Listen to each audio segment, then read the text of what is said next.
The commuter who knew my route. I'd been carpooling with Marcus for 3 weeks before I realized something was wrong, not immediately wrong. At first he just seemed like a normal guy who worked in the same office park as me, same shift, same direction.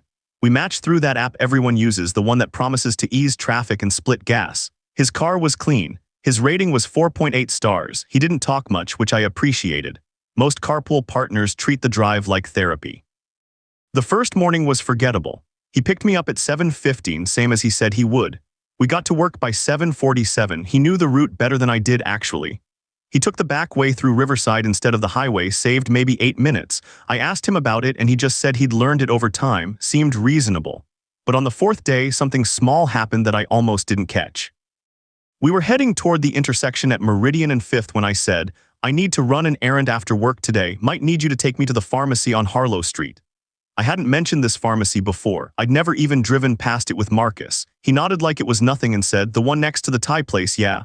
I didn't remember telling him there was a Thai place next to that pharmacy. I didn't remember it because I'd never looked. But there was, I checked later. I told myself it was coincidence.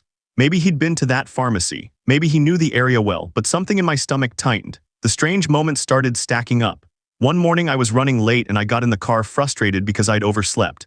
Before I could say anything, Marcus said, "Your alarm didn't go off, huh?" Not a question, a statement.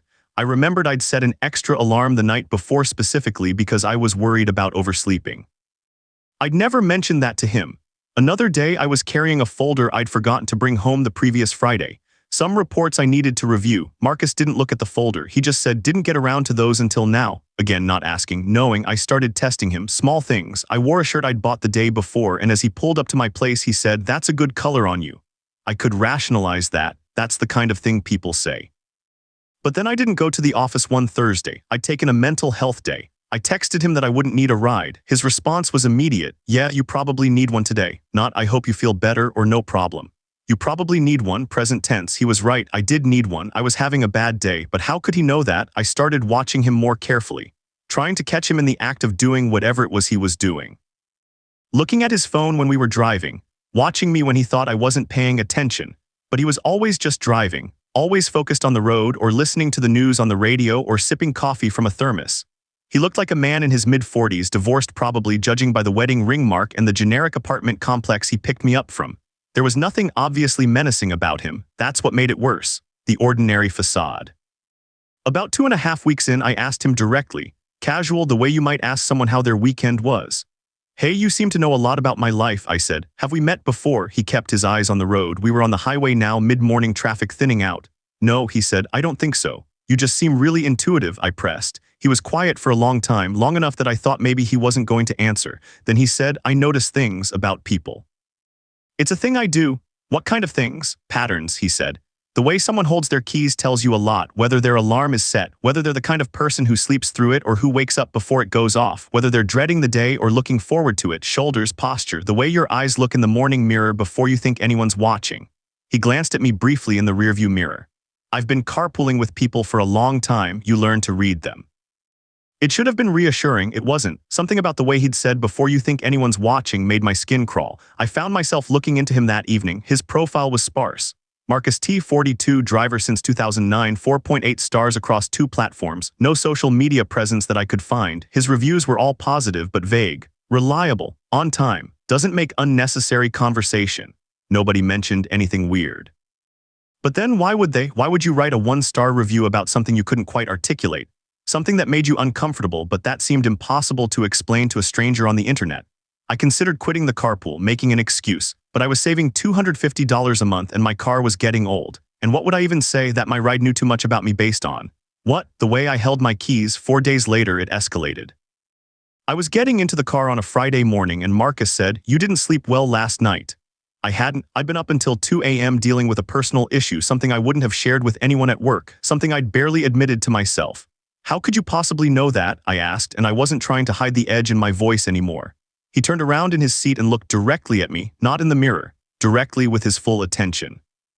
"Because I know where you're going," he said, "and I know why, and I know that you've been trying not to go there, that you've been hoping something would change so you wouldn't have to, but it hasn't changed, so you didn't sleep." "I'm not going anywhere special today," I said, "just work." "No," he said quietly. "After work, you're going to your sister's place, the one across town, the one you don't tell people about." I felt the blood leave my face. I hadn't mentioned a sister.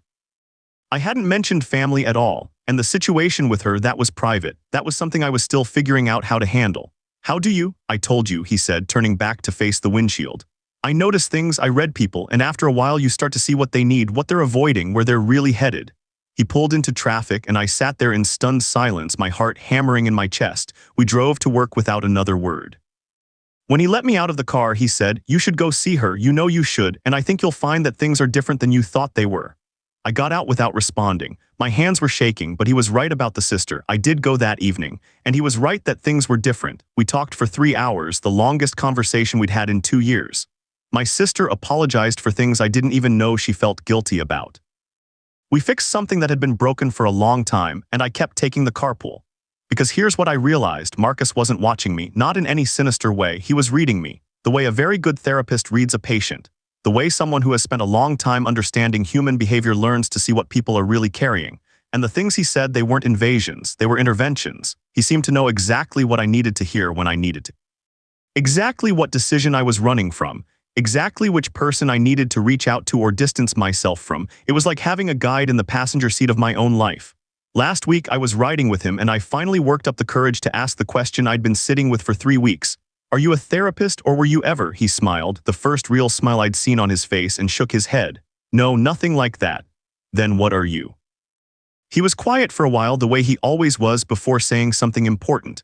"I'm someone who got very good at paying attention," he said finally, "at seeing where people are headed, and I realized a long time ago that if you can see that clearly, you have a responsibility to help guide them, to point out when they're walking the wrong direction, to remind them what they already know." "Why do you drive a carpool?" "Because that's where I'm needed," he said. People let down their guard in cars. They think about things they don't think about at their desks. They tell you where they're really going if you listen right. I haven't thought about quitting since, and I've stopped wondering if it's weird that he knows what I need to know about myself. Because maybe the truth is that we all have those things deep down. We all know exactly what we should do. We're just waiting for someone to see us clearly enough to say it out loud. The only thing that still bothers me, if I'm being honest, is that I've never seen him get out of the car at the office. I've asked other people who carpool with him and they say the same thing. He drops us off and then he's gone. Nobody knows where he goes after that. Nobody knows where he picks up his passengers the next morning. Last Monday I asked him, "Where do you go when you drop us off? Do you go back home?" He glanced at me in the rearview mirror and smiled that small smile again. "I go where I need to go next," he said. "There's always someone else who needs to get where they're really headed." And I didn't ask any more questions after that, because I understood in that moment that Marcus doesn't have a job at the office. Marcus isn't going anywhere between rides. Marcus is just driving, picking up people who are lost and taking them exactly where they need to be. The question I should have been asking all along wasn't how he knew so much about me. It was how many other people he was seeing, how many other lives he was quietly redirecting, and whether any of them had noticed yet that he never actually arrives at a destination. He just somehow always knows exactly where to go next. Drop your verdict in the comments. Wait, what?